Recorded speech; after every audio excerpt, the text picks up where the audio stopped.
Hello, everyone, and welcome to a long-awaited episode of the eMLB Insider Podcast. It has been a long time. We kind of took a break from doing the podcast live for a while. We're taking our own little off season, but we couldn't stay away forever. We are back, and we are doing a special Ask the Insider edition of the podcast where we asked you all to submit questions. If you didn't see that, it means you're probably not a part of our Discord for the eMLB universe, and you should definitely check that out. Link is in the description below. But we're back, and we've actually made some upgrades to our little podcast setup. We've got a new presentation platform that we are now using. You'll also see this on Here's Why You're Wrong. They're going to be using it for their podcast as well.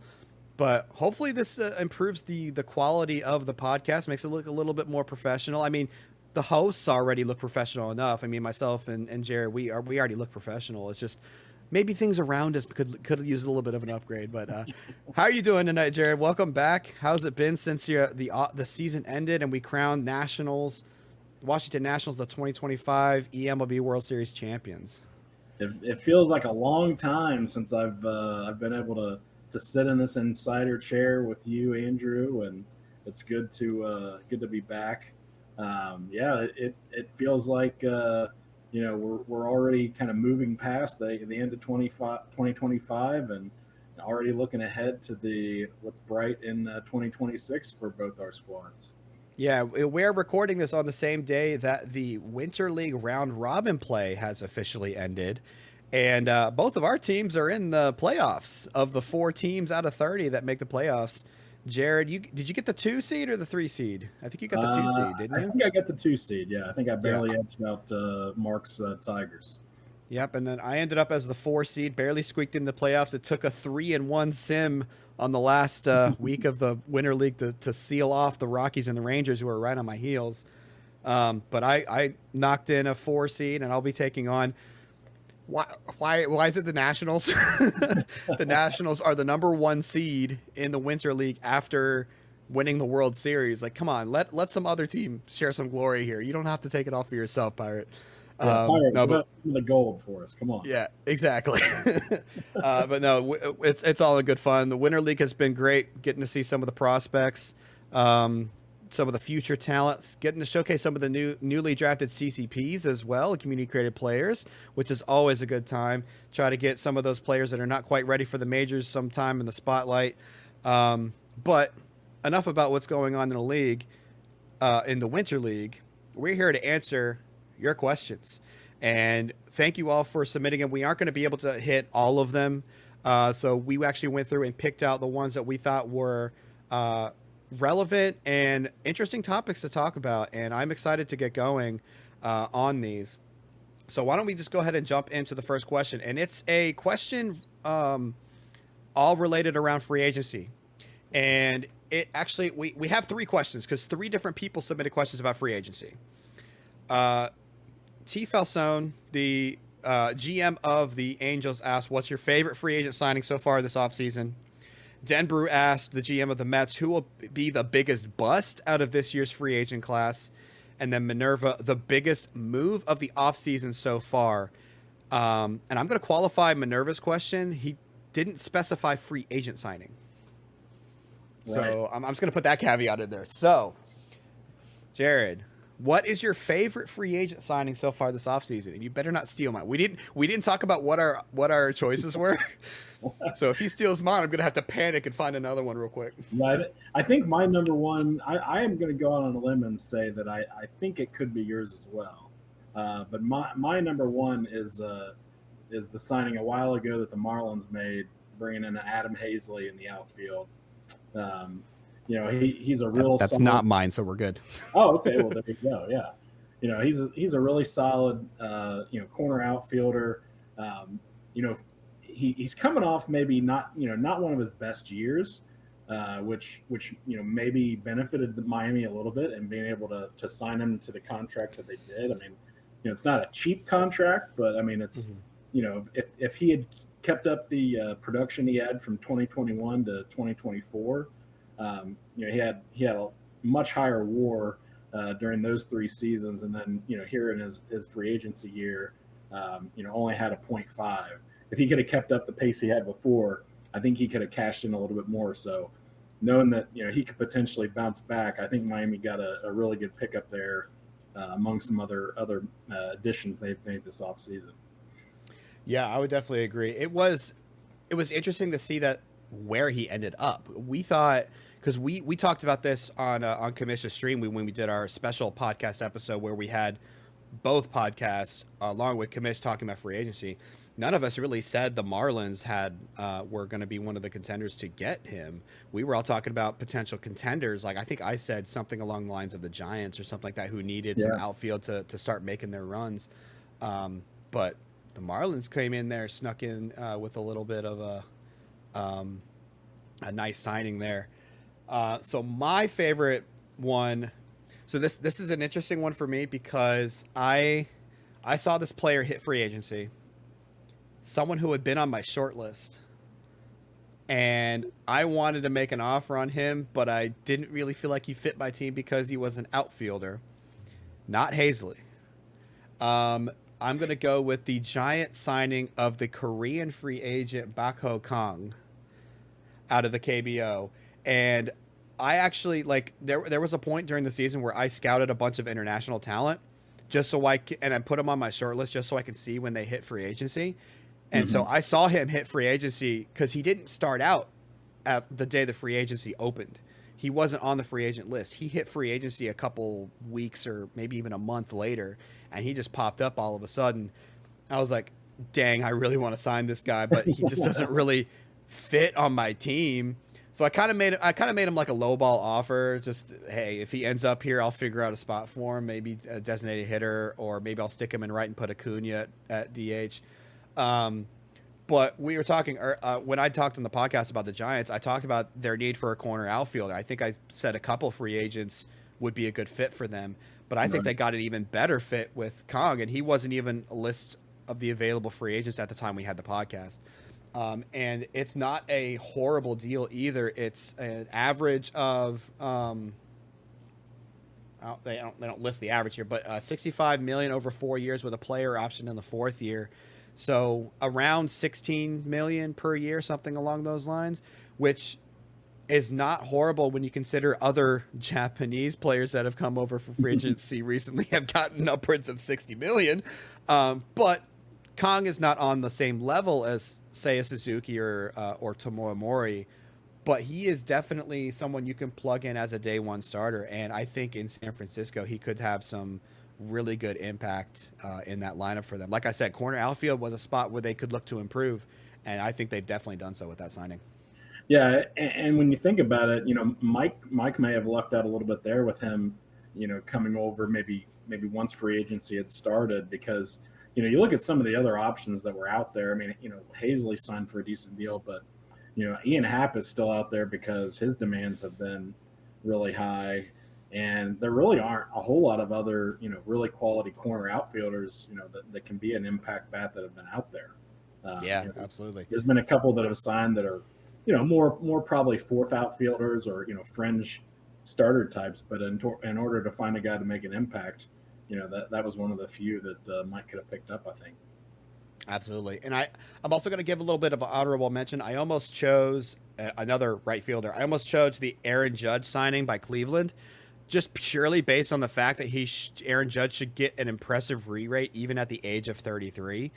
I mean, that's assuming Sadier decides to do the re-rate, but at this point, you sign Aaron Judge for $9 million, and he hit under 200 with a negative WAR last year. I think you planned on re-rating him if you signed him to that $9 million contract.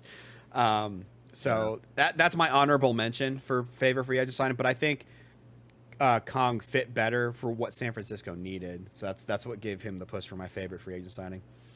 All right, so Denver's question, who will be the biggest bust out of this year's free agent class?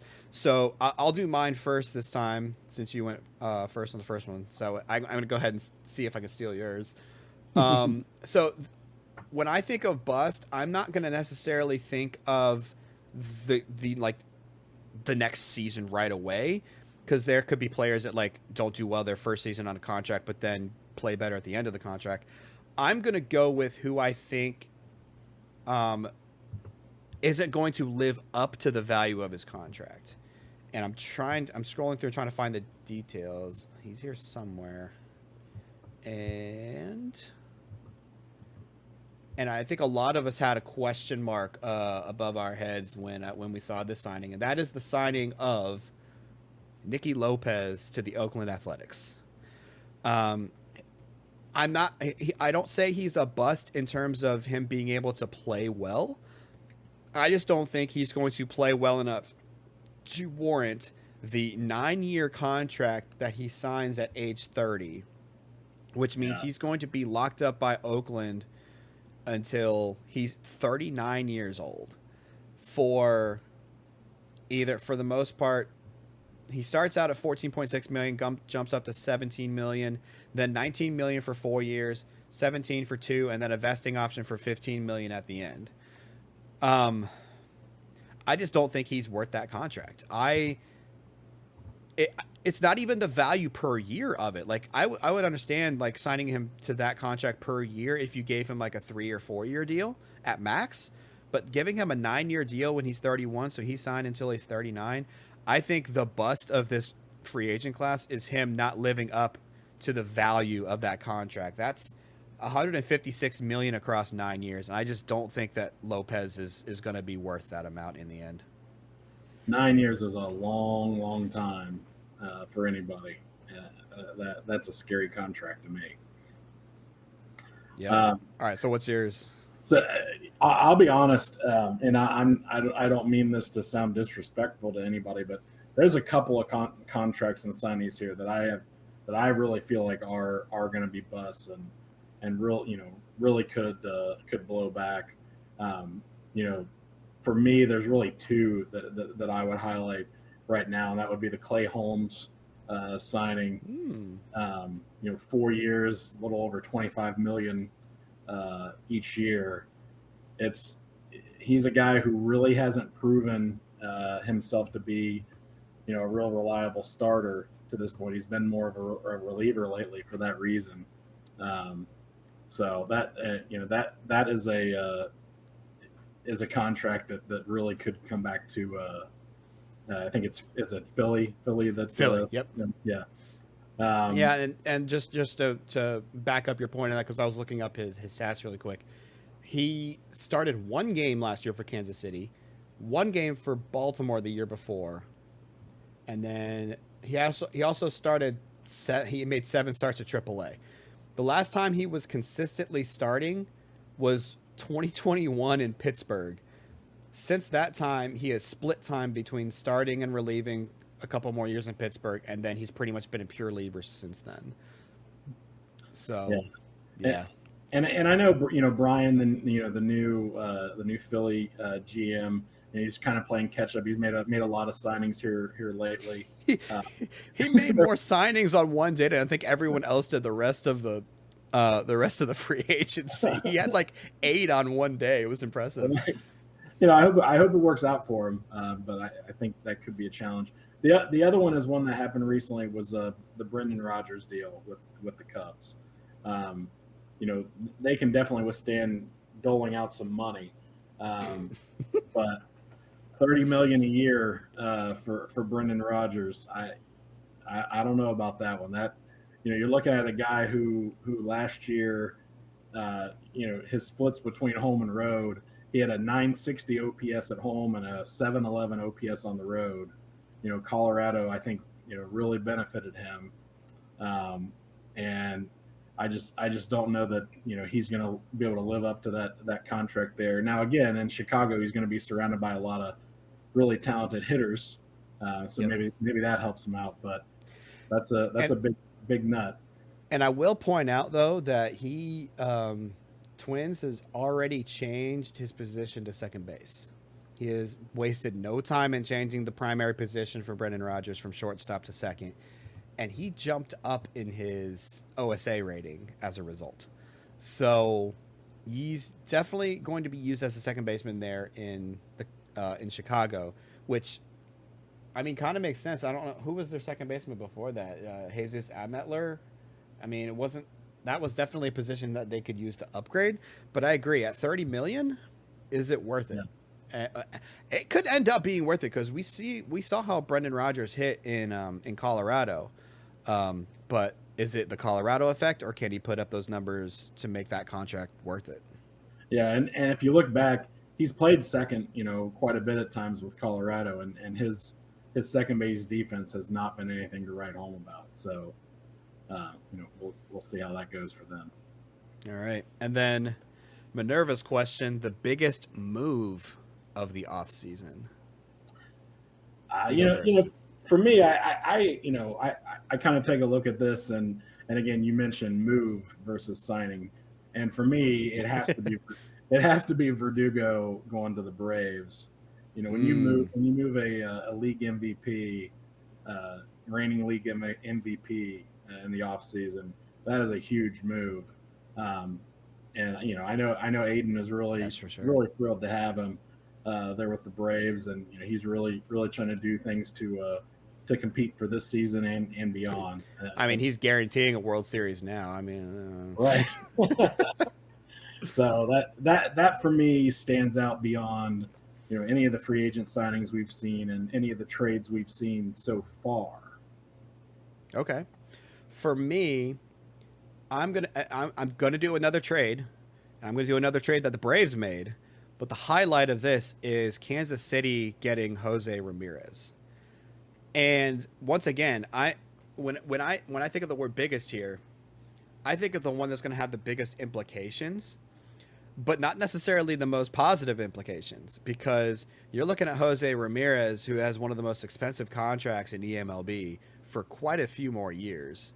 Mm-hmm. And I think what happened was Minerva got that taste of the playoffs and was like, I got to do whatever I can to make sure I stay in this position. And I think he might have overdone it a little bit here, trading for Ramirez. Now, there's no doubt that Ramirez is going to improve this team, but I just don't think what you gave up and what you still have to pay for Ramirez is worth it. He's going for it all now. He's making sure, like, this next season, I'm going to be back-to-back AL Central champions. I'm going to hold off the Tigers. I'm going to hold off any resurgence from the Twins, Indians, or White Sox. I'm making my mark now. But a few years down the line, he might regret those moves. Yeah, I never want to blame anybody for thinking, okay, I have a window here. He's got for sure, some talented guys, and made that kind of surprising run to the playoffs despite losing Barbosa. And you're thinking, that's probably in his mind. Yeah, next season you bring back the core of your team that perform well, and you add Jose Ramirez, and you add hopefully a healthy Barbosa. I can't blame somebody for doing that, but yeah, that may be one of those that in a couple seasons there may be some downside to it. Yeah, and like I said, I get him trying to win now. I just think after this next season, I think he's going to start thinking, okay, maybe I shouldn't have made this move. Yeah, because we can watch him win the AL Central again. Like, this puts him, and this year we were surprised that he ended up winning the AL Central. Next year he's going to be one of the favorites because he added Ramirez, because he's got Barbosa coming back, because he's bringing back a core of, was it Andrew Vaughn and Lucas Parker? Yeah. Like, they're bringing back a great team, and they're probably going to be one of the favorites to win the Central. But in a couple of years where you're still paying Ramirez that contract, you see what some of the prospects that he had to give up in order to get it. Like Jacques Landry was a very solid third baseman for them. He's obviously not at the level Jose Ramirez, but he's a lot cheaper. Yeah, and I think we have to remember too, before Ramirez was traded last year at the deadline, he had been on the decline. Now he played better those last couple months when he was in Atlanta, maybe. And kudos to Ada for taking advantage of the value while it was good. Yeah. So, for Minerva's sake, hopefully that's the Ramirez he gets. Because if he gets the Ramirez that was on the downturn, that deal could go bad much quicker than you and I are thinking. Yeah, for sure. All right. Well, I think we've exhausted the first group of questions. Now we're going to go one question at a time. The best question. Oh, gosh. I don't know why we didn't start with this, because it would have been because it would have been downhill from there. Well, I'm just glad we didn't save the best for last, I guess. Yeah. I mean, this is the question to beat all questions. These are the questions we need to answer. Right. I need to know the answer to these questions. So Rays Rule 9107 is also Aiden, our Braves GM. He asked, why is JR the sexiest GM in eMLB? I think it's more every GM wants to be JR because JR is the one who actually works for a Major League Baseball team. Yeah. I think that's a big part. Really, there's nothing sexier than wearing a uniform, right? Yeah, I mean, really, the question should be who is number two? We all know what JR's number one. Who number one is. So who's number two? Let us know. Drop your number two in the comments there. That sounds so wrong. Drop a number two in the comments. Come on. Oh man. Okay. Back on track. Aiden did submit some legitimate question for us to discuss. Yeah. Legit question. He was having fun. And I mean, obviously, he's going to ask a question that's related to him. Who is going to come out of the NL East as of the moves right now? Now, here's the funny thing: is he asked this question before the Phillies did all of their crazy signings. Right. So, I just think that's funny. First of all, so we have to take that into account. So we're doing it as of now, not as of when he asked the question. All right, do you want to go first? Or you want me to go first? I can go first. All right, go for it. Obviously it's the Braves because Aiden's the smartest person in the world. He has the thought. No, okay. I'm sorry. Now I can't be biased. He's buttering you up, man. He's buttering me up. He's trying to pull for that. Trying to butter up and get that answer in his favor. Oh yeah. So again, the Braves brought in Alex Verdugo, AL MVP from 2025. Huge addition for that club. Aiden's made several moves to really try to improve that ball club, and I do think they're gonna be much improved this next year. We've seen the Marlins make a lot of moves. The Mets had a good run last season, and now again, like you said, the Phillies have made a lot of moves now that they've got a new GM. They're kind of no longer rudderless without a GM there. Yep. For me, though, at this point, I am still going with the Nationals.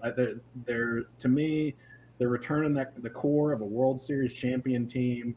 Jose Anthony, the Diggs Patrol, those guys, are just going to keep getting better and better. And I've mentioned this on other podcasts, and it probably sounds like a broken record, but again, they won the World Series last year with a very human performance from Juan Soto. That's true. So what happens when Juan Soto returns to his winning the form that made him a 4-time NL MVP? Yep. To go along with the development of Jose Anthony and Mark Diggs on offense and Hunter Bishop? I could go on and on.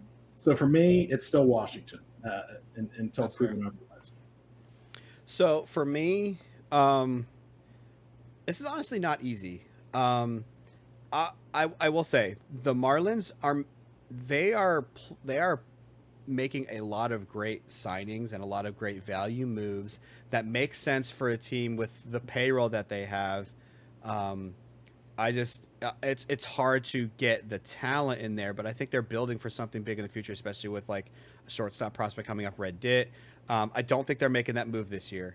The Phillies, they just made a ton of free agent signings, and you have to wonder, like, it's one of those, like, are they just throwing everything up against a wall and seeing if something sticks?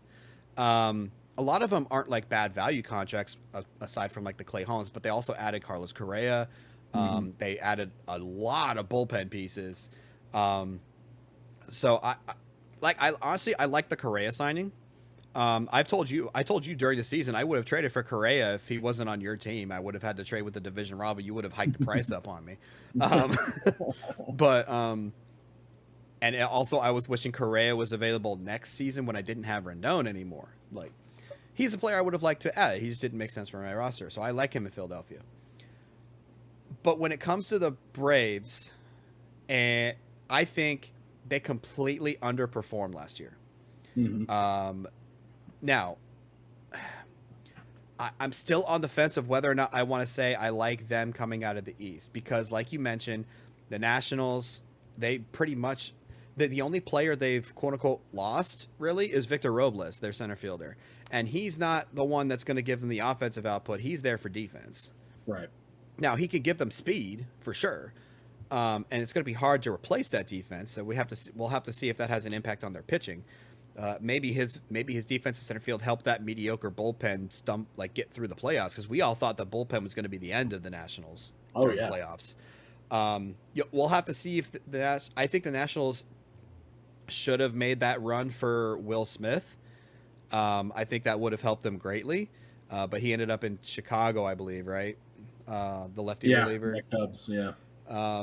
The Cubs specific. I said Chicago. There's two teams in Chicago. The Cubs. And I will say I think the Mets still end up third or fourth, because I haven't really seen much in terms of they haven't really done much this offseason.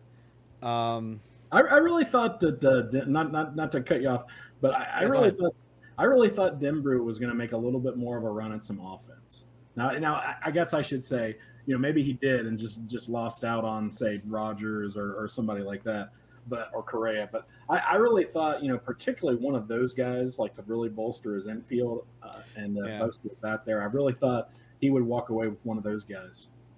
Yeah, he's made a couple of decent trades that added some good pieces, but I don't think it's going to be ones that really move the needle and put them in the favorites category. Right.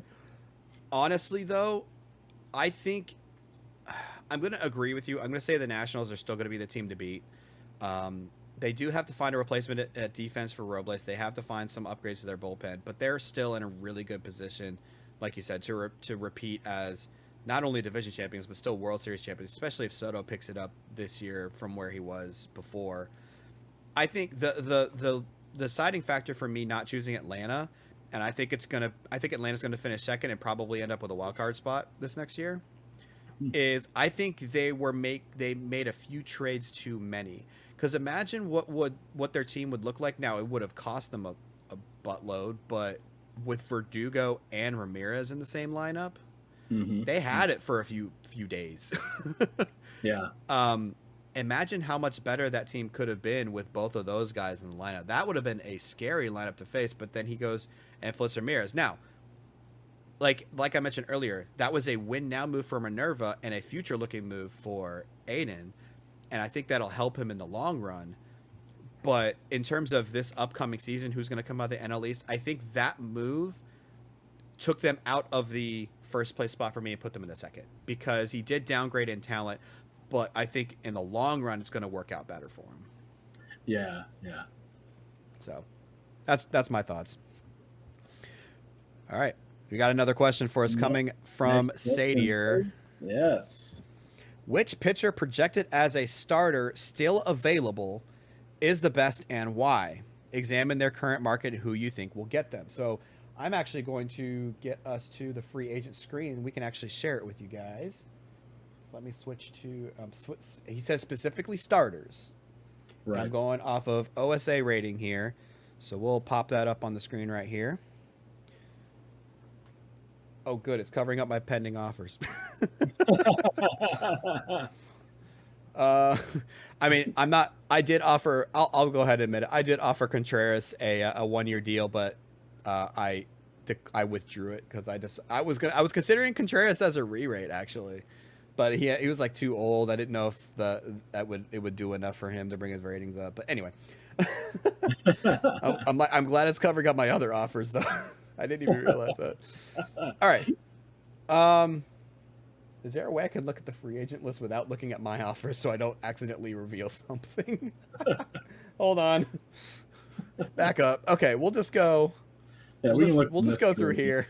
We'll just go through here and find the starters. All right, so top starters based on demand. We've got Jonathan Loaisiga as the top starter, and I used him as a reliever the past 4 years. We've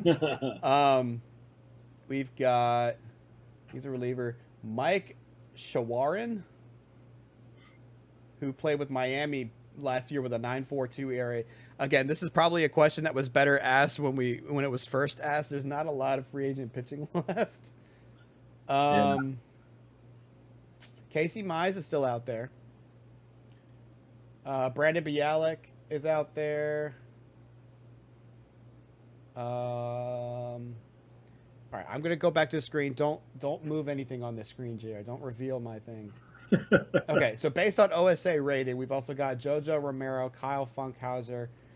I think the answer is your answer going to be Loaizaga? If we're talking about who is the best still out there, yes, absolutely. Okay, I think we can agree on that. Now the and obviously the main question is can he be successful as a starter?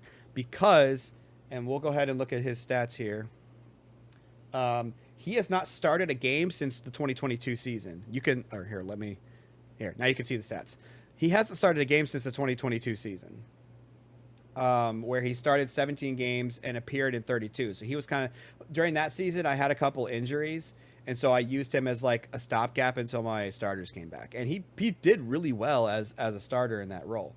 But since then, I haven't needed him in the starter role. So the past 3 seasons, he's been exclusively out of the bullpen, has put up at least a 1.5 WAR in each of those 3 seasons. Last year was his best since 2021 with a 2.1. Now in 2021, he had 15 starts, so he had a lot more innings, which contributed to a higher WAR. But 2.1 WAR as a reliever is one of the tops that you can get as a reliever, honestly. That's really good for a relief pitcher pitching under 70 innings in a year. So, Jared, do you think a team is going to target him as a starter, or is he going to be someone waits to get him on a cheaper deal to put him in as a reliever? And who could those teams be? Just with the idea that there aren't that many starters available, I could definitely see somebody going after him to be a starter. I know we've joked about the Phillies making a lot of signings, but one thing Brian has been targeting is ground ball pitchers, for Citizens Bank Park there. So Loaizaga is another guy who could fit that profile, a hard thrower, who's a ground ball guy, who could pitch well there for them. And Phillies had some money to play with, so he's somebody that could go there. I think a team like Seattle is always on the lookout for pitching. I know they've made some signings earlier, so they could be a fit as well. But it is hard at this point in free agency, I think, for these guys that are still left to get the money that they're after. That's why you could still see a guy like a Casey Mize get signed up, before Loaizaga, just based on, demand and him being, a fairly reliable guy to get you some innings, and he's not going to cost as much. I think there's another reason why he's not signed yet. Well, you know why? Compensation pick, yeah. That's right. I made a qualifying offer to him, and he did not take it. I would have loved to have kept him for 15 mil. I would have taken that because he was asking me at the beginning. He was asking me for like 22 to 26 mil or something like that to do the re-sign. I was like, there's no way I'm re-signing you for that much. So I put the comp pick on him. I was like, I'll be happy to take him for 15 mil in a year. He declined it, and he's a free agent. So I think there are some teams that are putting that into consideration as well. Maybe hoping he would have to wait until the next draft in the middle of the summer, or I don't know how long they have to wait for the compensation to go away. But maybe that's why a lot more teams aren't in on trying to sign him either. Yeah. So I think he's still too talented to sit out there for that long to where the comp pick would be over with. And I would love a comp pick. I would love another first round pick, let me tell you. I didn't give my thinkings on who would sign him. I'm trying to think of teams that might use a starting pitcher. Maybe this is another fit for San Francisco. Maybe putting someone like I see Loaizaga as a good middle of the rotation arm. He is not going to be someone who's an ace or a number 2. He's a good 3, 4, or 5 guy. If you can get him as your 5, that's probably a really good rotation. So I think San Francisco might make a run at Loaizaga. Maybe I agree with you, Seattle, but they do have a lot of young pitchers that they're trying to get playing time, so maybe not there. Maybe they use Loaizaga as like a swing guy or a follower or something like that. Maybe that would appeal to someone like Tampa Bay or New York Mets, who have used openers and followers in the past. Because one of the reasons why, and this is just me from my GM from my GM hat. One of the reasons why I put Loaizaga in the bullpen was because he didn't have the greatest stamina. So I figured he would be better as a multiple innings eater, like in the middle innings, which is how I used him. Yeah. And it worked great. And he was able to pitch like 2 or 3 innings at a time, made sure that if like trying to bridge that gap between the starter and the closer, while keeping the rest of the bullpen fresh instead of having to do a different reliever every inning. So maybe someone brings him in for that role. It'll be interesting to see how his market develops and what he'll end up signing for after initially asking, like, what was it, like 22 to 24 million, something like that. On my screen, it's dropped down to 19.6. I know that probably is different from some other people. I think some people it's still over 20. I guess it just depends on what team they're asking about. So we'll see where Loaizaga ends up. But I do agree this probably would have been a better question if we had done the episode when we first got the questions, because a lot of starters have signed since then. I think Framber Valdez was still available when this question was asked. I was going to say, in my notes, that was my answer originally. Oh, yeah. So, which he ended up going back. That actually might be an interesting, like, maybe an honorable mention for potential bust, because he signed for over $30 million. That was a big deal. And I didn't go after him literally just because of the stamina stat.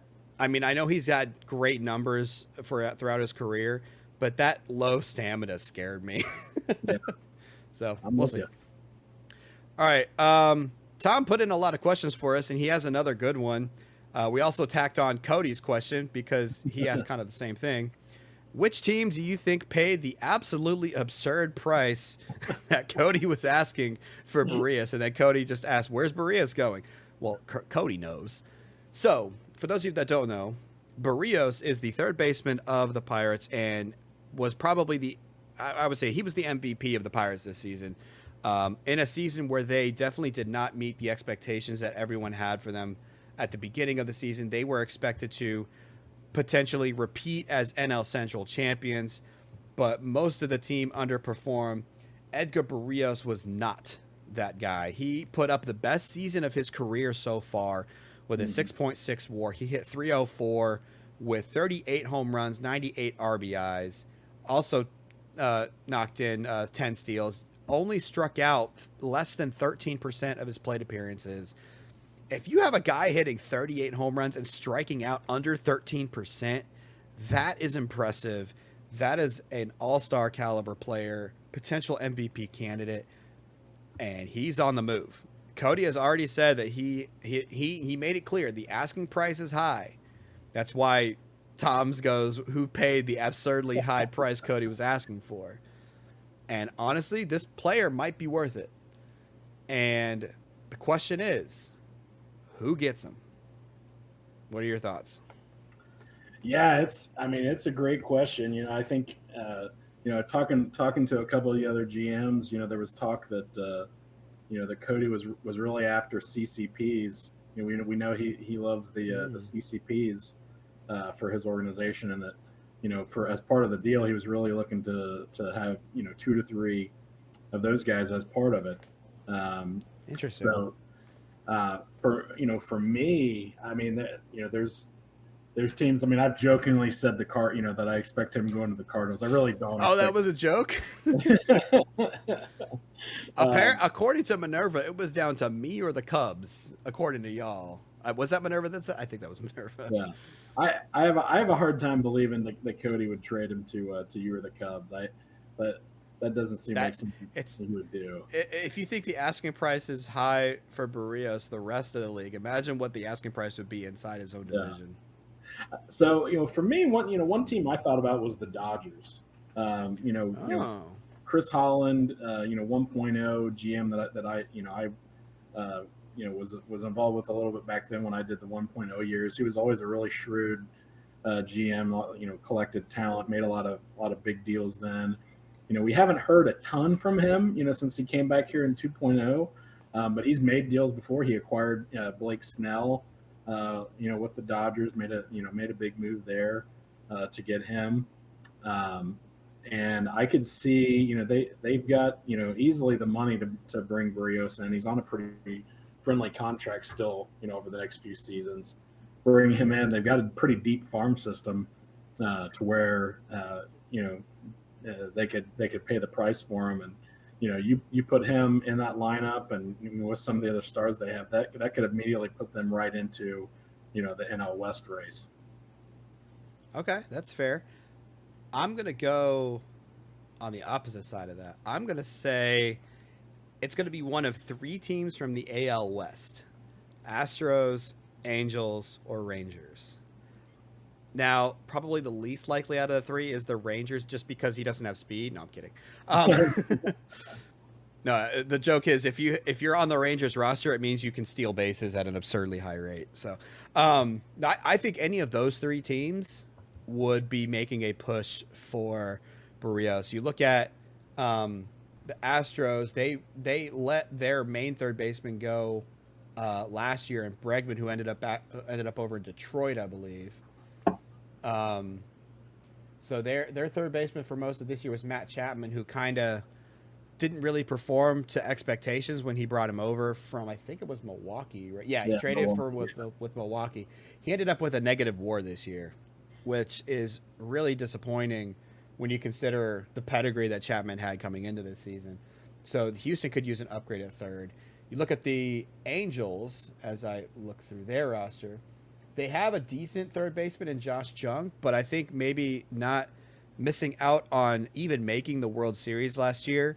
Maybe Tom is looking for maybe he's looking for a redemption season to try to get back there. It's funny that he's the one that asked the question of who paid the absurdly high price. Maybe he did. He's got a lot of the players to do so. Like he's got a pretty deep farm system. Yeah, I was gonna say, the Angels are a team with a deep farm system, but also you mentioned Josh Jung, for Cody, he could move back to Pittsburgh. Yeah, for Cody, if he can get a good haul of prospects plus, a sort of replacement young third baseman and like a Josh Jung, that's for him. That would allow him to still remain in contention, still kind of remain on track there, and obviously not as good a player as Barrios, but if you're still able to get a haul and get a really solid young third baseman back as part of that deal, where you feel like that doesn't suddenly become a huge hole at the hot corner for you, that could make a whole lot of sense. Absolutely. And then the last team that I mentioned, Texas Rangers. Now, they've got a really good young infield, but a place where they could potentially upgrade is third base. I mean, they have CJ Abrams listed there right now. It was a defensive dynamo, but his player profile is more like he should be a middle infielder more than he should be a corner infield, or maybe even put him in the outfield at this point because he's got defense oozing out of his system. But when you think about third baseman, you think about people with strong arms that also have strong bats. CJ Abrams is a leadoff hitter, so he doesn't really have that prototypical third base power bat. So maybe you flip Abrams over to Pittsburgh, who are known for wanting to acquire a lot of good defensive middle infielders, and add Barrios and give a little bit of power to that lineup that has mostly been based off of speed and getting on base and manufacturing runs till this point. If you get those people on base in front of Barrios, that could do a lot of damage. Yeah. And or another factor in that could be, my first CCP Jordan Cage is on the Rangers. Yep. Jamie's been playing him at shortstop, but he has. If you imagine if Cody got your CCP and used him against you, it's like my worst nightmare. He's coming in the division to torment me, but that would be a storyline. Yeah, but that's the kind of player. He has the capability with his defense to play third base, where maybe he's part of the deal, and you could move either Abrams to short or Abrams to second, move Volpe to short. To fill that spot. So, again, it will take one of these teams that has a lot of talent to spare to be able to make a deal for really a superstar. I mean, let's face it, there's not many players as good as Barrios in our league right now. I was actually going to look to see if Barrios could potentially learn how to play first base, but then I realized he's 5'9", 165. I'm like, how does he have this power? I know. This doesn't make sense. It's like it's like My second CCP is Pablo Sanchez, the secret weapon. If you guys know backyard baseball, you know that he's the small and mighty superstar of the backyard baseball world. But like this is like the real life version of him right here. He's small and he hits it out of the ballpark. He's back-to-back 30 home run seasons. Like, come on, man, what's going on? Right. That's a little scary. That's more power than Jose Altuve, right there. But yeah, so my prediction is he moves to an AL West team. Your prediction was NL West, right? Yeah, I'm thinking Dodgers. Dodgers. That's right. It was Dodgers. The ones you bring up make a lot of sense as well. Either one of those teams, but I think I could see the Dodgers maybe. I also think Cody would prefer to move Barrios to the AL so that he doesn't get tormented. Oh, I would think so. Yeah. So I think it's more likely an AL, which is why I went with the AL West. I would have also said the Royals if they hadn't already traded for Ramirez. Right. So who knows? All right. So those are our predictions. Another question from Tom. He put in a lot of good questions that are really thought provoking. This one was the one that took me the most research. Oh yeah. And preparation. I didn't really do a lot of preparation on the other ones. It was more like find what I like and stick with it. This is I had to actually look. And what are the top 5 farm systems in the eMLB? Let's do without the graphic because I didn't prepare one. Let's do our power ranking style where we go 5-1 and we go back and forth. All right, I'll start. This is a good question coming off the last one because we touched on. We talked about deep farm systems. Yep. Right. Yeah. And we'll get to this in a second. So I'll make an honorable mention though. When looking at these power rankings, like the first thing you obviously do is you look at what OOTP says are the highest rated minor league systems. The problem that I have with that, and I don't really use that to determine the value of a system, they only look at top 100 prospects. For me, I need a combination of top 100 prospects, but also how deep are you after that? How many top 500 do you have? So that was my criteria, is a combination of teams that had a good mix of top 100 talent, as well as a lot of top 500 talent. So I set my own criteria is you need to have at least 20 players in the top 500 to make my list. I do have an honorable mention in Pittsburgh. They have quite a bit of top tier talent. He was bragging today about Ishmael Bracamontes, and that guy looks like a stud in the making, despite running around the bases maybe slower than Yadier Molina. But he's got a lot of talent, and the reason why I wanted to make them an honorable mention is because we were talking just now about he's going to get a huge haul for Barrios. Right. So after this trade, he'll probably be in the top 5. Like he was one of the teams I was like, could he be in the top 5? You know what? I'm going to put him just outside the top 5 because I know after this trade, he's probably going to jump into the top 5. But you look at, he's got a couple of great pitching prospects that will be up in a couple of years in Eric Barreño and Mike Perter. Yeah. He's also got a couple more of his CCPs that have not quite cracked the majors. Barry Bonds Jr. is no longer considered a prospect. He is now considered a full major leaguer. So he's no longer on the prospect list, but he was at the top when he was there. He's got another CCP in Mike Jacobs, who's shot up in ratings recently. So honorable mention, Pirates. Yeah, and that's a good thing you mentioned about Barry Bonds, because one of the things I looked at when I was looking at these was, anybody that is pretty comfortably in the major leagues, even if they're still technically considered a prospect in terms of the rankings, I kind of left them out of consideration for me and really focused on just strictly the literal farm system, guys that are expected to start the year in the minor leagues. Another reason I left them in my honorable mentions is because they had 19 top 500 players, and I said my criteria was 20. Still a good deep farm system though. Oh yeah. But going on to my actual list, number 5, I already talked about them, Houston Astros. I think the Astros have a lot of good talent that it makes it scary how much pitching prospects this team has. Like literally the top 4 of his prospects are all left-handed pitchers and all rated in the top 100. And then he's got 7 players rated in the top 100. That's very impressive. Now, 6 of them are pitchers. So there's either a couple of them maybe end up as like maybe I don't know if you want them to end up as closers, or if you want to figure out a way to get them all in the rotation, maybe a 6-man rotation in the future. I don't know. But well, one of them isn't rated very high in terms of OSA. So like Devin Freshwater, I don't know if he should be in the top 100. Right. But you also have a lot of depth down to the top 500. You have 22 players in the top 500. You have a center fielder, Tim Carlin, who's looking really good based on OSA ratings, which you might have to find another spot because Sammy Islet's going to be in center for a while for Houston. A lot of guys that could also make an impact this upcoming season as well. It's just, I think I was really impressed with the pitching prospects that the Houston Astros have. They just have an overabundance of pitching prospect talent, and we might see them move some of that pitching talent for other pieces to help their lineup in the future.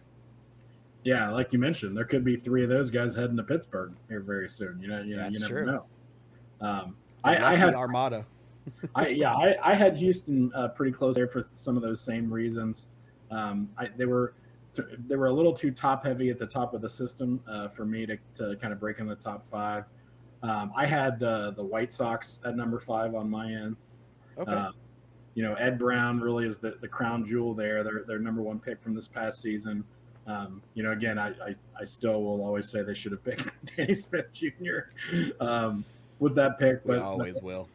But Ed Brown, tremendous player, CCP of Tim Lowry, who very active member of our community. So I would expect his skills to continue to be sharpened, through some boosting. So he's a really talented guy. Josh's own CCP Jackson Hedges is another talent that he's got coming up. I felt like they had a really good, they had really good depth, a good mix of hitters and pitchers. I think there was maybe more quantity over top-notch quality for them. So that kind of held them from being a little bit higher on this list maybe. But I thought they were a solid spot there at number 5. Yeah, and looking at the OSA ratings of their prospect, there's a lot of players that are rated really high by OSA that aren't listed in the top 500 that like have a lot of good potential. Like I'm looking at 2 18-year-old center fielders who are listed at like 25 and 26 in the White Sox organization that are OSA rated as a 55 and a 60 prospect. Maybe they're not in the top 500 because they're still so young and they still have a lot of time to see where they actually end up. But yeah, there's some people in the top 500 that maybe should be in the top 500. So not a bad selection there. Who do you got at number 4? So number 4 for me was the Dodgers. I talked about them a little bit earlier. Possibly being the Barrios deal. Lefty Juan Rivas is a really really top notch pitching prospect.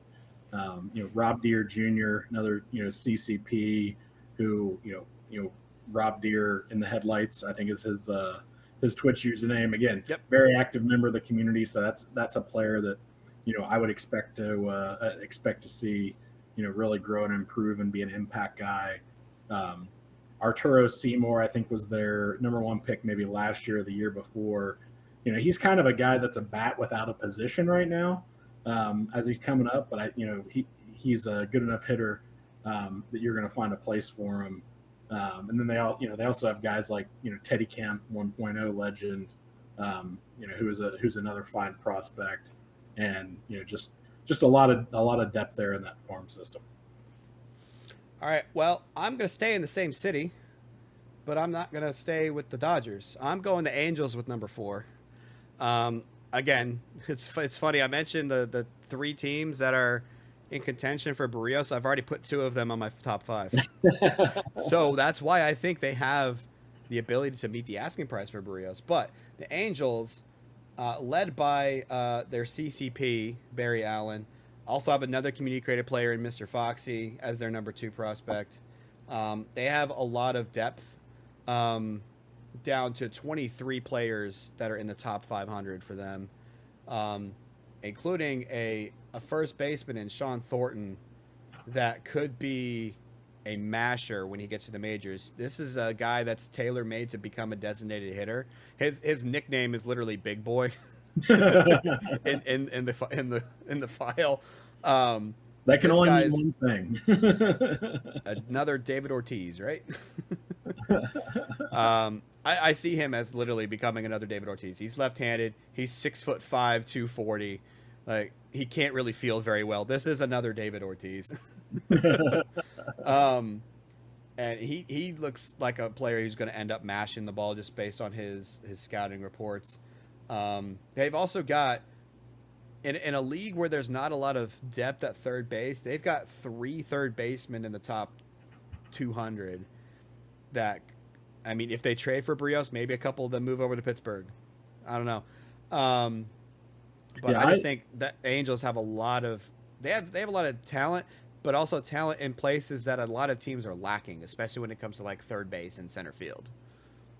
Yeah, at third base, with Josh Young there, that was a team that I had kind of kicked the tires on, knowing that they had a couple of those third basemen in the system. As I was looking for, Tom Shuey is a guy who they have who had actually come up through our system. I for a while there was thinking about really trying to make a play to get him back, and he's a talented young third baseman for them. Again, another eMLB kind of 1.0 era legend. But so again, that gives Tom plenty of flexibility for making moves. Absolutely. So yeah, I've got them at number 4. So number 3 for me are the Cleveland Indians, and they are on this list purely because of how deep their farm system is, in terms of how many prospects they have in the top 500. They have a league-leading 28 players that are rated in the top 500 according to OSA, but they also still have some top-level talent. They have Martin Bradford that's looking really good to hit the majors. He's only 19, but he looks really good right now.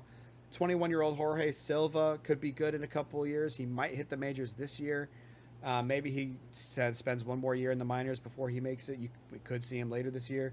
You got players like Dominic Dark, Slambino, a CCP, Mike Valentine. They recently traded for Bobby M. Cox in the first Jose Ramirez trade.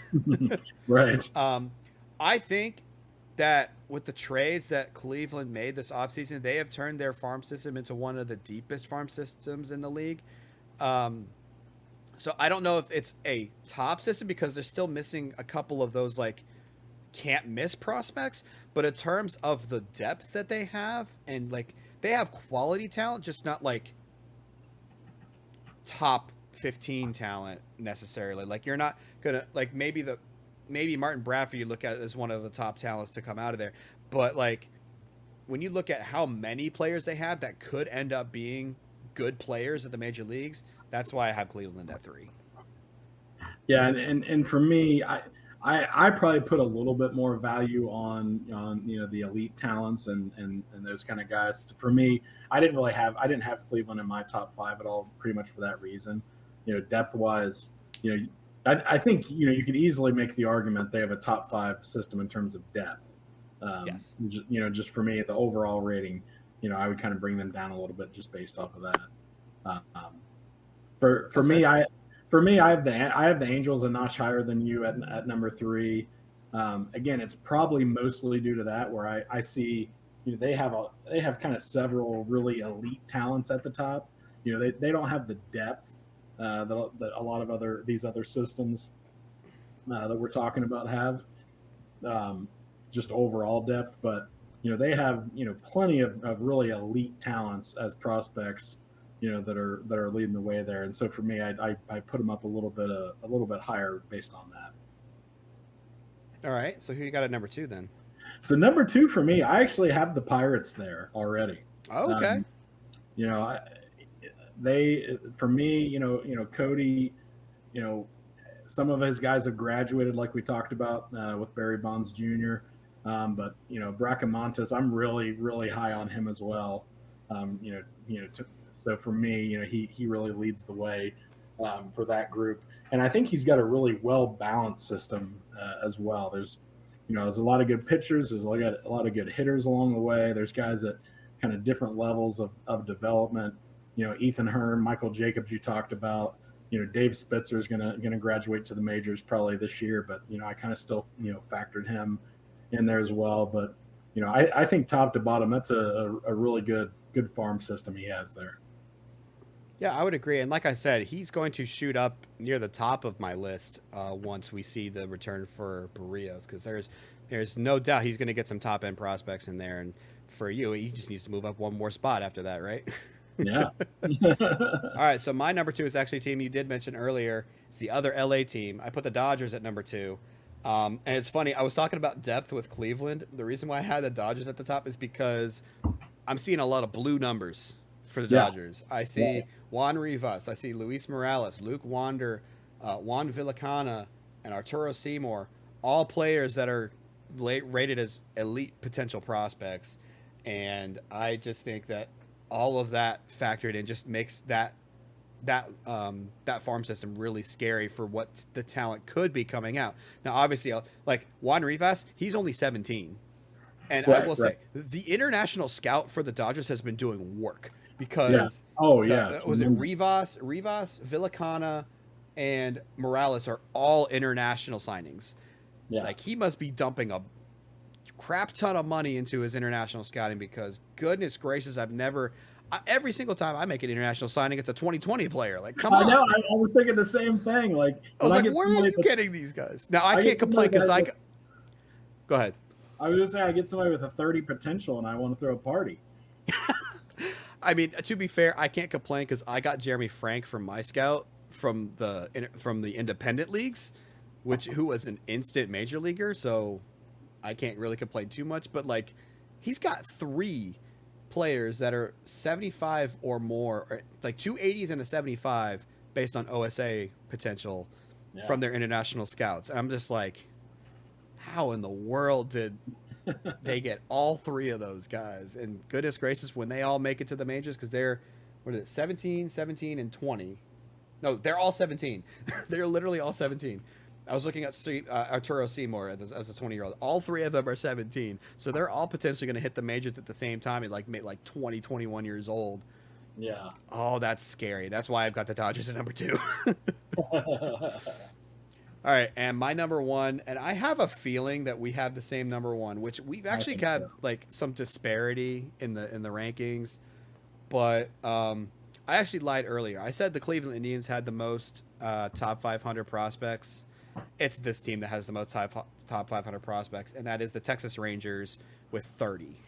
Yeah. And not only that, but they also have top-level elite talent, led by the GM CCP Lola Thurman, who I don't know how in the world you're a catcher with 20 speed. Like, it just doesn't make sense. Bill McClure, Hermano Arati, and Yasel Pino are all players that look to be elite-level talent. And the scariest part about this is this was a playoff team last year. Right. Like, they already have a really good team, a perennial playoff contender in Texas, and they have these people that are, like, all 4 of the people I mentioned are ETAs of this season. Yeah. Like, what in the world? And another reason why Texas could make a push for Barrios, because they have all of these. Not only do they have these top level guys, they have a deep farm system with 30 players in the top 500. Yeah, obviously, yes, we both have them at number 1. And for me, I really don't think it's particularly close, to be honest. No. Texas was easy to put at number 1. It was I literally had to like list out a bunch of teams like, okay, I could put all these in the top 5. Let's figure out how to do 2 through 5. Yeah, this was definitely a start at number 1 and go down, because exactly. That was the easiest one to slot in. I mean, you mentioned it all, but again, there's also a good mix of international signees here in drafting. Jamie's got a great setup there, and that looks like it has all the makings of a machine that's going to be a juggernaut for a long time to come. Absolutely. So, to recap, my top 5 from 1 to 5: Texas, Dodgers, Indians, Angels, and Houston, with Pittsburgh as a honorable mention because they will push out Houston as soon as the Barrios trade is announced. Yeah, mine 1 to 5 was Rangers, Pirates, Angels, Dodgers, and White Sox. And All right. I don't even know that the Barrios trade can put the Pirates above the Rangers from my perspective, unless Actually, now that I think about it, you might be right about that. Unless that's the team he's trading with, and you're taking somebody. And my prediction would be right. I mean, to be fair, I chose 3 teams as my prediction. I don't know how fair that is. Here, add 2 more teams to your prediction of where Barrios could end up, so we can make it even. Houston was definitely my number 2 choice, though. So okay. We were on the same, okay, that's fair. That's fair. Yeah. All right. Well, we spent a lot of time on that question. We have a couple more to wrap up the show. This is a nice lighthearted question that doesn't necessarily have to do with eMLB. I really like this question from Steve. What is your favorite restaurant or eatery in your respective cities in case I ever find myself there? So for perspective, I live in the St. Louis area and JR lives in the Cincinnati area. Yeah, because he works for the Reds. It would not make sense if you didn't live in that area. Well, the thing is, I just moved to St. Louis a couple of years ago. I've been a St. Louis man my entire life because this is where my mom grew up. So all of my mom's family has been here. I've visited quite a bit. And the funny thing is that the restaurant I have in mind is a place I haven't gone to since I moved here. But I remember how much I loved it when I went when I was younger, when I was visiting family in the area. And that is called Fitz's.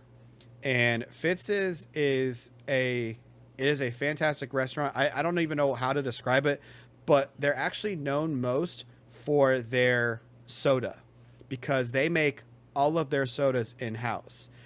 And when I mean they make them, you can sit in the restaurant and you literally see a glass where you see the soda factory working.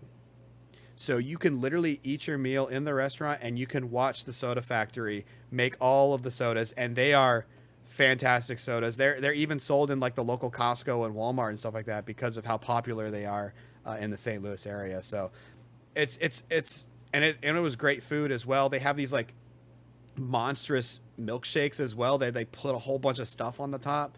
Like mine was it's falling off the sides when I got it. Like I had like a s'mores one, but it was fantastic. And I hope to go there at some point soon and take my daughter there because she'll just be enthralled by the soda factory and how it works. But I mean, I'm sure there's places with better food because the food was still good, but like it's an experience restaurant. It's not necessarily one you go through purely because of the food. Yeah. But the soda's really good too. It's not like it's bad soda. Nice, very nice. For me, as a Cincinnatian, I kind of, contractually obligated to say Skyline Chili because everyone, whoever thinks of Cincinnati anymore thinks about the Skyline Chili and trying the Cincinnati chili there. So that would definitely be one if you've never tried that before. It's definitely a love-hate situation. So, yeah. You'll go into it, and once you try it, you will definitely be on one side of the fence. There is no middle ground, we have learned. So, I'd say Skyline, kind of if I could throw in an honorable mention for this one. Maybe a less well-known place.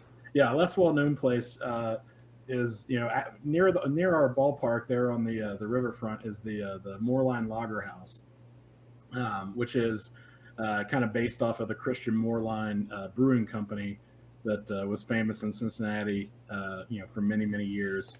And it's a really great spot. It kind of overlooks the river. There's some great views from there. For dining there. They have tons of their own beers, obviously that they actually brew on site there. So if you're into trying a bunch of different beers, going through a beer flight, it's a perfect spot. And they also have some really great dishes there as well to try. So definitely, especially if you're in town to go to a Reds game, I definitely encourage stopping by the Lager House before or after the game. All right. So what I'm hearing is the eMLB GM meetup and CCP meetup in Cincinnati, where we're all going to go to that restaurant. That's what I'm saying. And then taking a Reds game. Watch the Cardinals beat them on the riverboat deck. We'll get. I saw the pictures of that. Yeah, I mean, is this the vacation that Commish was paying for us? Yeah, I think so. Right? Wasn't that part of the league setup for this year? That was in my contract for a GM. Yeah, I'm sure I've done it here somewhere. I've been digging up. Got the GM retreat combined with the CCP retreat. all together. There we go. All right. Well, I really do appreciate, Steve, you putting in a lighthearted question as opposed, and obviously aiding with the sexiest GM question, but like, it's good to also answer questions that aren't necessarily related to eMLB. So I thought that was a really cool question. Yeah, So thank you, Steve, for that. That was a fun one for sure. All right. Our last question of the day, and we saved it for last because it's a real heavy one. And you guys can see the question on the screen right now. I actually shortened the full version of what Hetch submitted here, because there's actually a text limit in this software for what we can put on these banners. And he overran the text limit. All right, so I'm going to read the full question from Hetch to give the full context. He says, how do you view the conundrum of eMLB becoming more and more popular through the Twitch partnership, perfect team drops, etc., with potentially more CCPs than usual in the past, and engaging to create some of the studs we start seeing throughout the league? It would seem that maybe there is a danger of juicing the league to the points where CCPs are dominating the landscape of the league, especially as real-life players get older and older. Expansion will help this, no doubt, but still interested in your thoughts. And so for those of you that don't know, we are, after the 2026 season, we are expanding the eMLB to 32 teams. We will be adding 2 MLB teams. We're also going to be realigning the divisions, which is going to be interesting in terms of our NL Central rivalry. Are we going to keep our division rivalry going when we split? That's not the main question here, though. So I'll go ahead and make some first comments, and it's because I've actually already been looking into this topic. Just to give a little bit of foreshadowing of some content coming. Brendan and I, the GM of the Orioles, have actually been talking about doing a talk on CCPs, like doing a full episode, just the two of us on CCPs.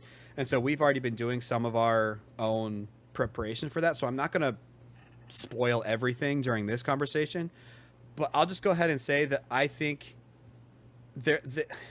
it's an interesting answer to the question. I'm going to say yes and no. Like, there is a problem, but there also isn't a problem. And I'm just gonna lay it all on the line here. I'm probably gonna get flack from a lot of the GMs on this, but I think the main problem is coming from the GM CCPs as opposed to the non-GM CCPs. And the reason I say that is because, and I'll just give one example, and that is if you look at the top catching or not even catching prospects, but top catchers across the league in terms of their potential rating. Pretty much all of them. Actually, let me pull up my list here. Give me 1 second while I pull up my player list. So we got catchers. Okay, so the top catchers based on overall potential. 2, 3. So of the first 7, 6 of them are CCPs. And I think what has happened is the GMs have taken the CCPs and have started using them as a way to fill their holes in the organization.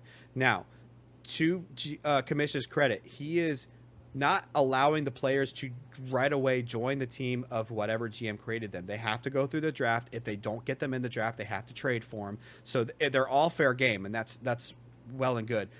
But all of these players are ending up on the teams of the people that created them. And literally, like for someone like me, I don't have a CCP catcher. I have a catcher that I would love to upgrade. He's great defensively, but I would love some offensive production out of the catcher spot. I'm looking for trade partners, and I'm like, I literally can't trade for any of these players because they're all CCPs and they're not going to want to trade away their own players.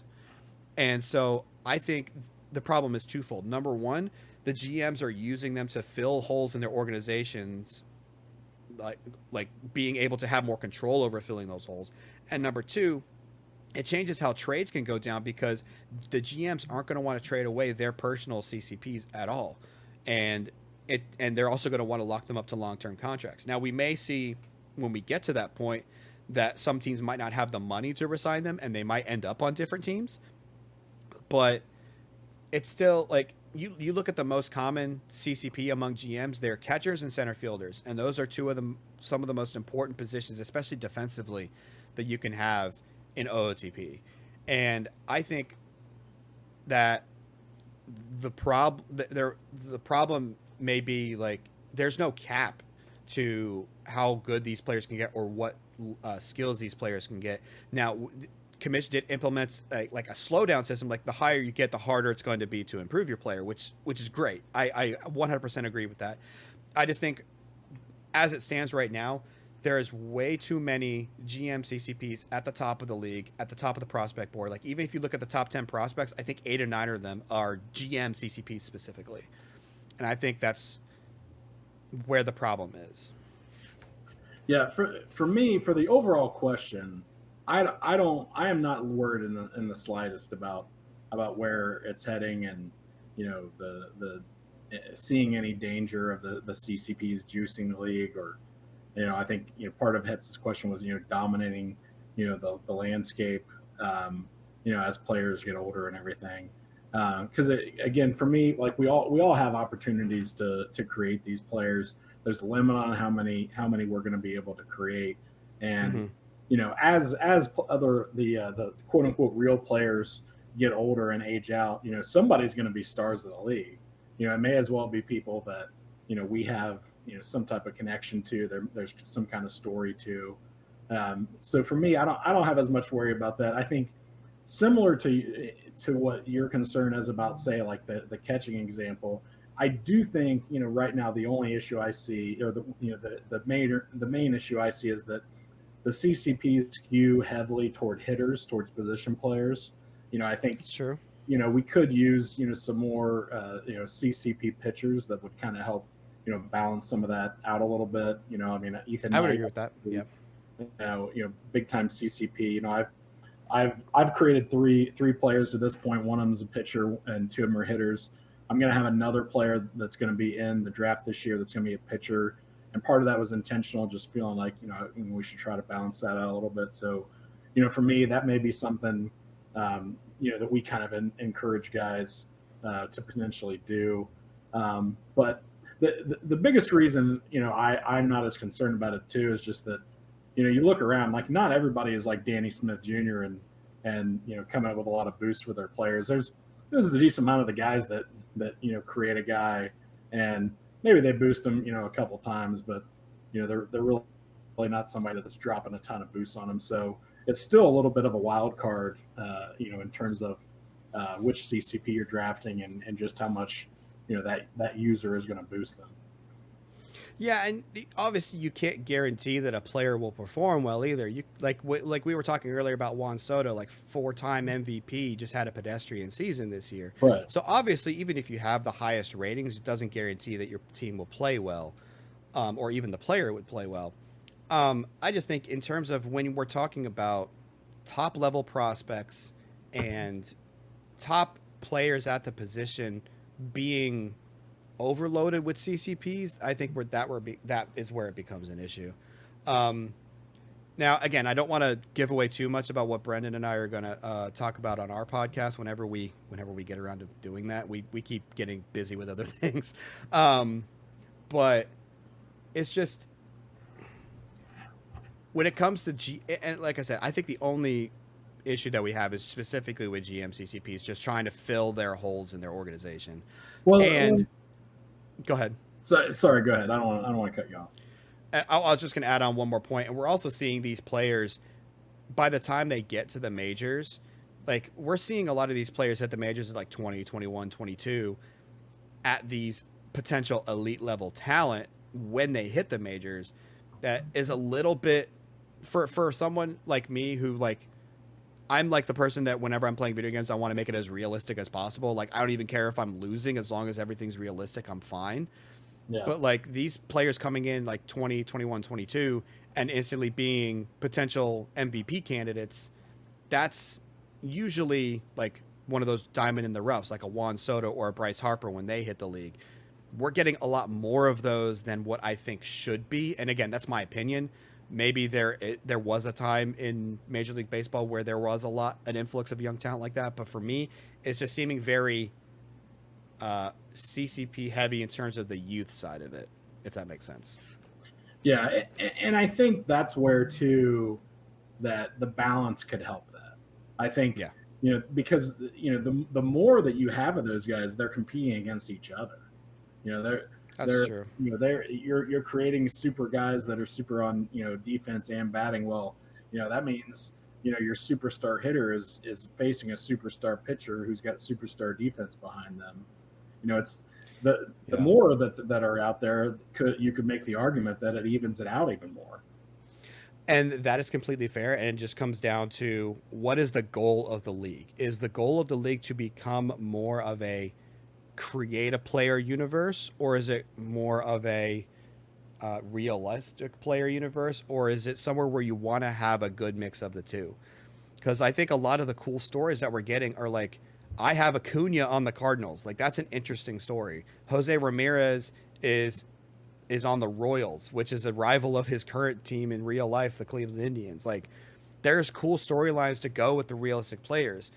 But as like you said, as we go along and as these players start retiring from the eMLB that we're used to seeing in real life, do we want the league to be top heavy with CCP, or do we want it to be a more balanced league with CCPs, 1.0 legends, and computer generated prospects, or maybe even real life prospects that we don't even know about yet? Because that's one of the coolest things about eMLB to me, is I'm learning about these prospects that are in my system, and I see them on like ESPN's top 100 prospects. Like, oh, earlier this offseason, Gunnar Henderson and Jordan Westberg are top prospects for the Orioles, and they got called up to AAA at the same time, and there was a big news story about it. I was like, I have both of those on my major league roster on the Cardinals right now. This is really cool.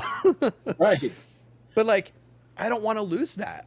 I love the connection between the eMLB and real life Major League Baseball, and I feel like if we keep going the CCP direction, it'll start draining that aspect of it, and making it, and diluting is the word I was looking for. It'll start diluting that aspect of it.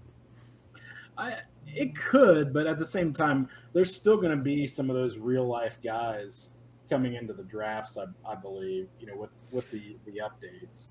But are they going to be at the level of these CCPs that because you're talking about, like, the CCPs are going to be this top level talent that are competing with each other that'll even it out. But what happens to these other real life guys that maybe aren't the elite level prospects? What are going to happen to them? They can still turn into quality players. I mean, some of them are still going to be elite. John Cotton, for me, I just drafted him in the first round in the top 10 this past year. I mean, you could argue he's ready to be in the majors right now.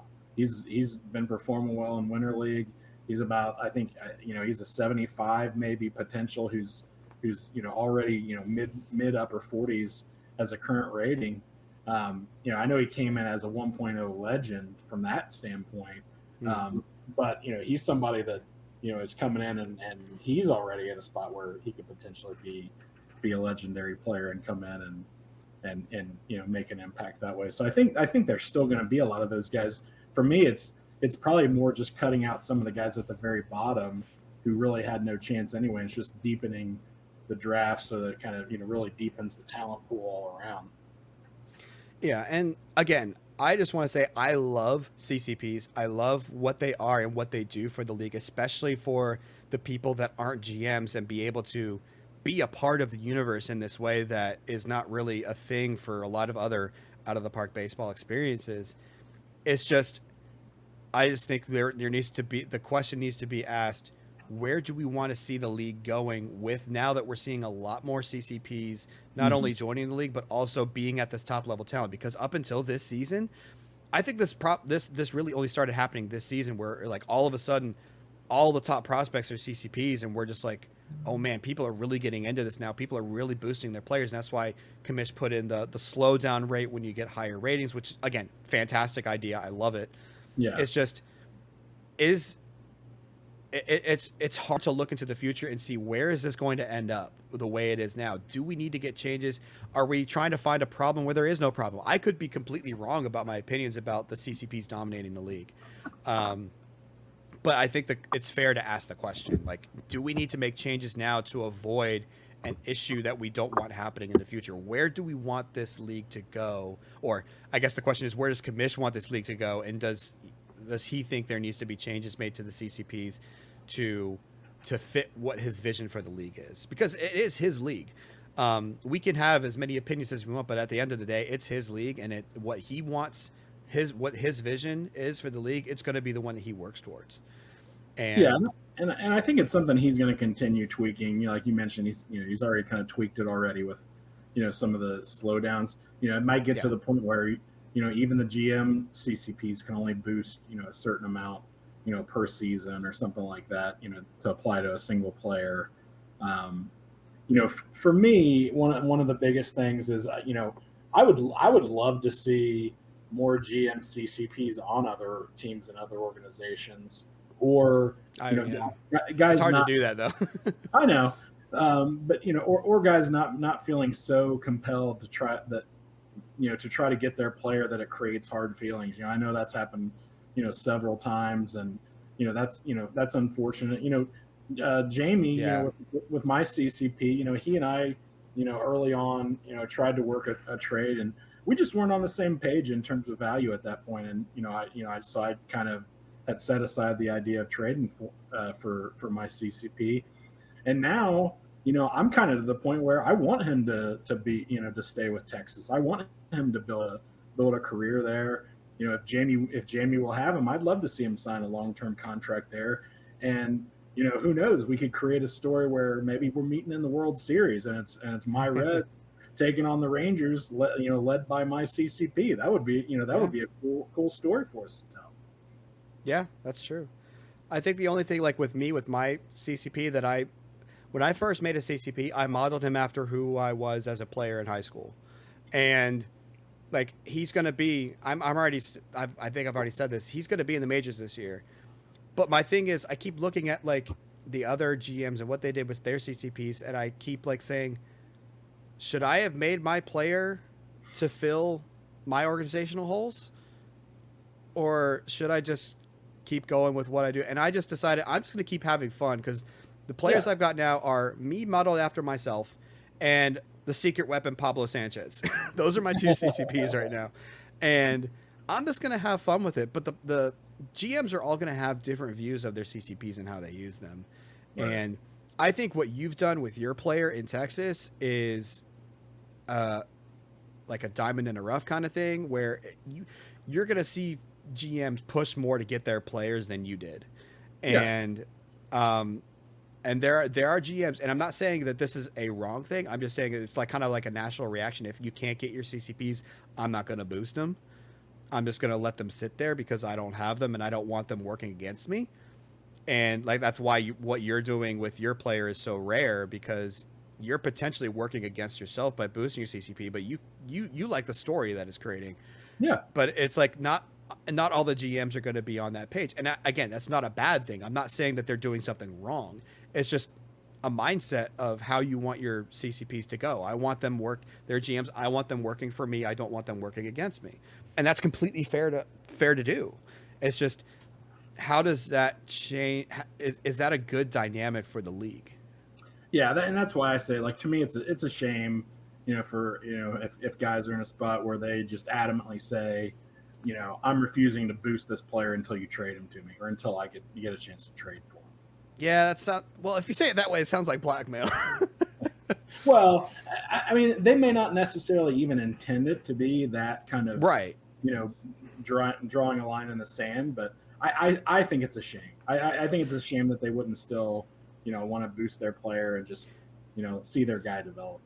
And I don't blame the GMs for thinking like, it's like that whole, if I boost this player, it's boosting him for another team that could potentially be working against me as I try to win a World Series. And it's not necessarily a bad mindset to have. It's just, it's unfortunate. Like you said, it's not. Yeah. I mean, I would probably have, like, I kind of had the same mindset when Pablo Sanchez was drafted by Denver and the Mets. Like, I had boosts saved up to use for him once I drafted him. And then a combination of him getting drafted by New York and me seeing the other CCPs about to hit the majors and my CCP kind of still behind, the one that was in AAA, I was like, you know what? I think it would be more beneficial for me to boost my player, get him ready for the majors, and then maybe worry about getting Pablo Sanchez later or boost him later or whatever. We ended up just trading my CCP for his CCP because I had drafted his Dwayne "The Rock" Johnson, third baseman, the year before, and we were just literally just did a swap for them. because we had each other's CCPs. I don't know if he did that on purpose or not. Be funny if he did. But I mean, I literally drafted him because I needed a third baseman in my system. I was targeting third baseman. He was the best one available. I wouldn't blame Zen Brew for drafting Pablo just because I took the Rock the year before. I wouldn't. I probably would have done the same thing, honestly. But like, it kind of bothered me that I made that decision based on where my CCP was and not like what was the best for my organization or what was the best for my CCP even. Because like I could have started boosting Pablo instead of my own player because he just got drafted, and I chose not to because it was what was best for my team at the time. And like looking back, I was like, is that really how I want to use my CCPs? But now I have both of them, so now I don't have to worry about that. But Right. there are GMs that still do. Again, and I just want to make this clear. I love CCPs. I love what they do for the league and how they gain more interaction, especially with the players or the people that aren't GMs of this league. I just think it adds another complex layer that is really hard to dig through. And that's why kind of JR and I kind of had like a little bit of opposing opinions here, because there's so much depth to this and so much into this. And that's kind of what makes it really interesting is how deep this can go. Yeah, I look forward to the show you guys have planned for that, because there's a lot more to talk about than what we have time for in this show, and there's a lot of different layers you could dive into with it. Absolutely. Well, that talk probably went on a little bit longer than we intended, but it is a very interesting topic around the league for sure. I'm just going to point out one stat that I found when I was researching this. Okay, the top two teams in eMLB in terms of WAR that came from their CCPs, whether they were their own or just CCPs in general. Who do you think those two teams were? One of them has to be the Nationals. That was number one. Yeah.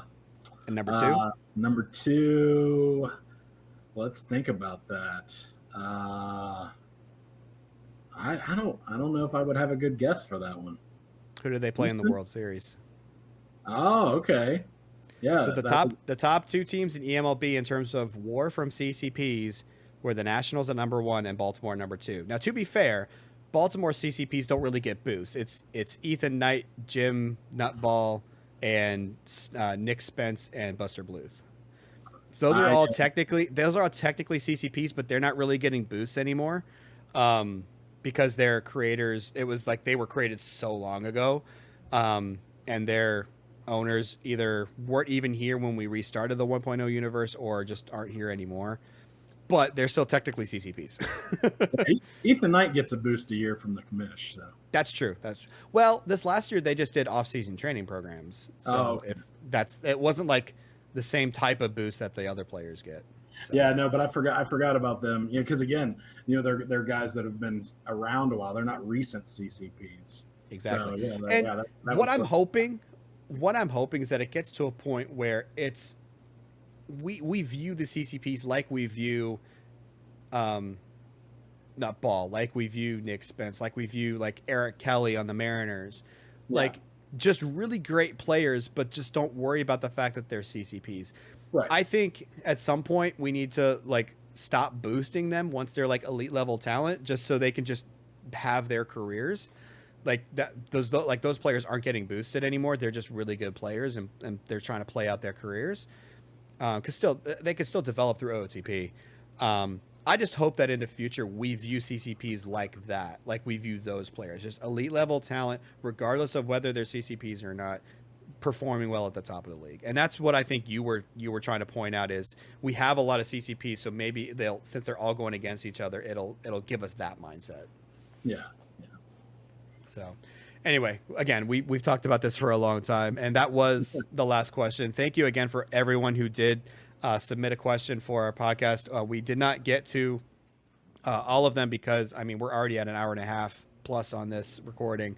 So we're going to stop it there. We will do more of these in the future. Maybe we'll do, I don't even know when we should do the next one, but we will do Ask the Insider at some point in the future. And we will be back when the season starts up for regular podcast. We'll still try to do them as often as we did the first season, but who knows with our busy schedules how that's going to go. So we're also looking forward to the charity stream for Kamish happening next month. If you're unaware of that, he is holding a streamathon where a bunch of different streamers around the community are joining together to raise funds for the Jimmy Fund, which is the Dana-Farber Cancer Research Institution. This will be the third year that he's done this charity stream, I believe. So, yeah.